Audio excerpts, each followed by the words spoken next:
Thank you, Mr. Speaker.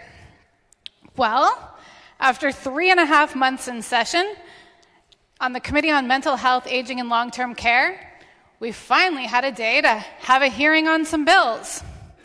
This is the first time we'd heard bills the entire year. And after a 3-year public health crisis, and rather than expanding access to affordable health care, Republicans were seeking to kick people off their health care. I want to remind you that we are in a statewide mental health crisis, with seeing the Committee on Mental Health seeing 0 bills signed into law last session, with maternal deaths seeing significant increases and signs pointing to mental health being a part of it, and with a bill in our committee, in the Committee on Health, that when passed in states across this country has decreased maternal deaths.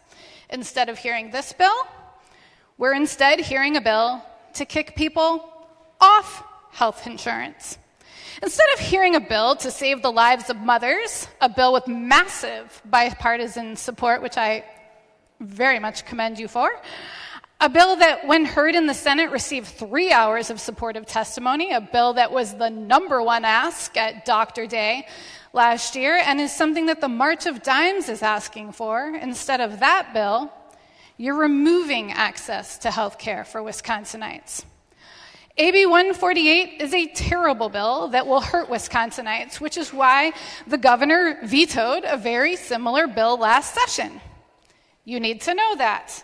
And you need to know that the process getting to the floor today has been embarrassing. We received less than 48 hours notice on a bill that we'd be hearing in committee. Wisconsinites had from Monday morning until Wednesday morning to pivot on their schedules and prepare testimony for a bill that kicks people off their health insurance. That is not ample notice to the public about an issue this serious. We had no fiscal note before the hearing, and because this has been rushed so fast, we still had no fiscal note before the executive committee vote. No bill authors were available to testify. I repeat, neither of the bill's authors showed up to testify. The bill seemed like it was the same bill the governor had vetoed before, but there were no authors there to testify, so we could not ask them. Instead, the assembly author sent his staff to testify, but he either could or would not confirm whether or not it was intended to be the same bill that had been vetoed.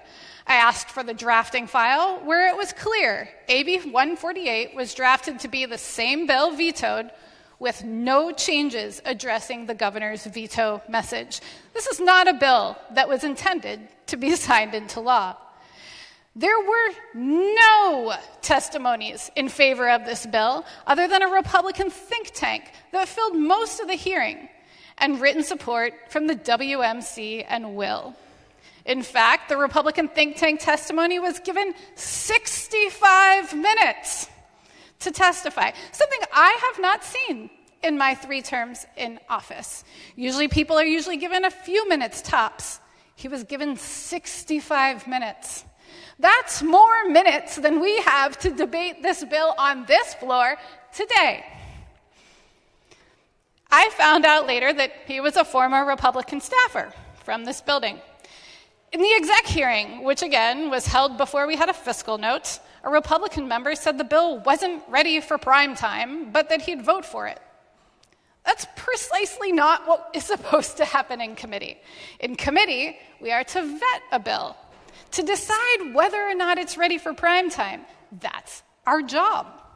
Passage from committee is a recommendation to take the bill up to the floor. And when we do not take our job seriously in committee to get bills into the shape we need them to be in before they leave committee, we end up with bad laws. And as I said in the committee, that matters because what we're doing here today affects people's lives. The opposition. There is massive opposition to this bill.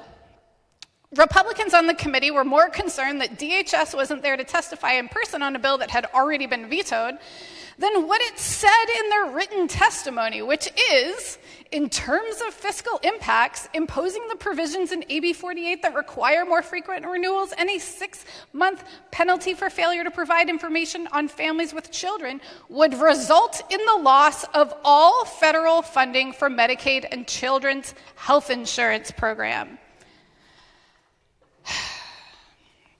The Wisconsin Board for People with Developmental Disabilities testified that AB 148 will negatively and disproportionately impact people with disabilities and their families.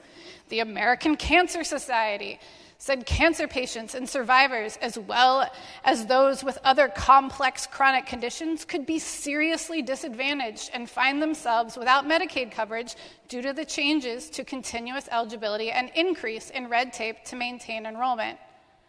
Another word that was used, catastrophic. On top of that, there were emails to our committee, about 100, opposing the bill.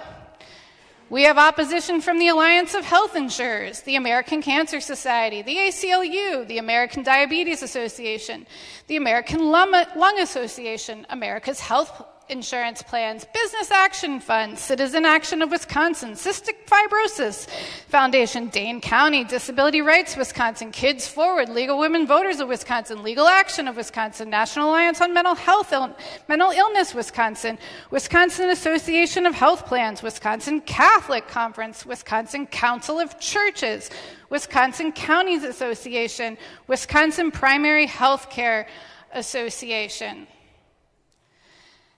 And Republican members on this committee actually saying out loud in committee that this bill was going to be vetoed, no intention to pass, just intention to message.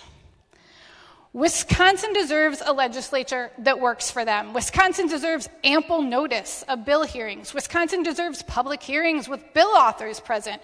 Wisconsin deserves legislators who work in the best interest of people, not Republican think tanks. Wisconsin deserves legislative committees that do their jobs to vet bills and don't send bills to the floor that aren't ready for prime time. Wisconsin deserves a legislature that works for them. AB 148 doesn't work for Wisconsinites, and Mr. Speaker, I am voting no.